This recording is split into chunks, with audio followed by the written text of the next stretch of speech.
جی السلام علیکم، میرا نام مکرم فہد ہے اور ٹاپک ہے پاکستان انڈیا۔ دیکھیں 14 اگست 1947 سے جو بر صغیر ہے یعنی پاکستان انڈیا، اس میں جو سب سے زیادہ جو چیز پروان چڑھی ہے، ترقی کری ہے، پھلی پھولی ہے، آپ جانتے ہیں وہ کیا ہے؟ وہ ہے نفرت۔ یعنی انڈیا اور پاکستان میں نفرت، یہ سیاسی بھی ہے اور مذہبی بھی ہے، بلکہ اس کو سیاسی سے زیادہ مذہبی نفرت بنا دیا گیا ہے۔ اور دونوں ملکوں میں سے اگر کوئی بھی شخص نفرتی اس دیوار کو گرانے کی کوشش کرتا ہے، نفرت کم کرنے کی کوشش کرتا ہے، تو اس کو غدار کہہ دیا جاتا ہے۔ بات یہ ہے کہ نائنٹیز تک تو یعنی جو نائنٹیز تک کا زمانہ تھا، اس میں انڈیا پاکستان دونوں کی حالت پتلی تھی، دونوں مشکل کا شکار تھے۔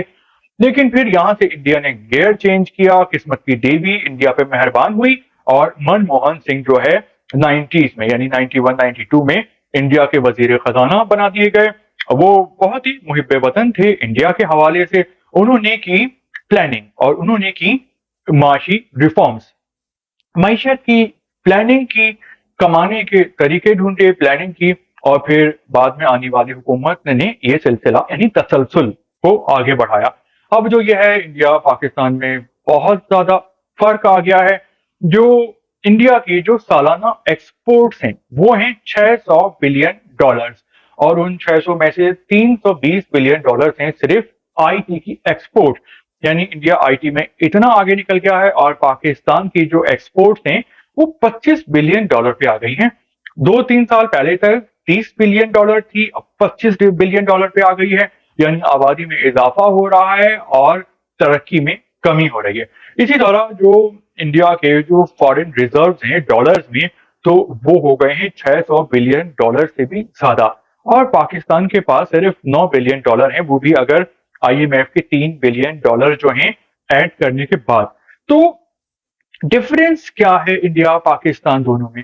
تو ڈفرینس انڈیا اور پاکستان میں یہ ہے کہ انڈیا نے اپنی جو ہے وہ معیشت پہ توجہ دی، معیشت کے تسلسل کو آگے بڑھایا، جو جمہوریت ہے، جمہوریت کا جو تسلسل ہے اس کو آگے بڑھایا، اور وہاں پہ سیاسی استحکام رہا۔ یعنی جو سیاسی حکومتیں آئیں وہ چلتی رہی، انہوں نے اپنے 5 سال پورے کیے، وہاں بھی برے حالات تھے، لیکن جو تسلسل ہے جمہوریت کا، سیاسی استحکام کا اور معاشی ریفارمز کا، اس نے انڈیا کو آگے بڑھا دیا ہے۔ اور پاکستان میں یہ سب کچھ نہیں تھا، تو پاکستان کی حالت پتلی ہو گئی ہے، اور مہنگائی میں اضافہ ہو گیا ہے، آبادی میں اضافہ ہو گیا ہے، اور عوام باقاعدہ اب تو رونے پہ مجبور ہو گئے ہیں۔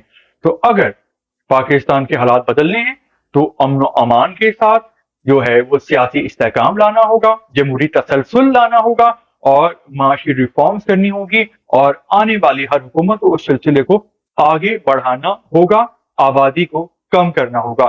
کیونکہ جو پاکستان کی جو آبادی ہے وہ سالانہ 2% کے اضافے سے بڑھ رہی ہے، اور جو پاکستان کی ترقی کی رفتار ہے پچھلے 2-3 سال سے وہ مائنس میں چلی گئی ہے۔ تو سارا گھاٹے کا سودا ہے۔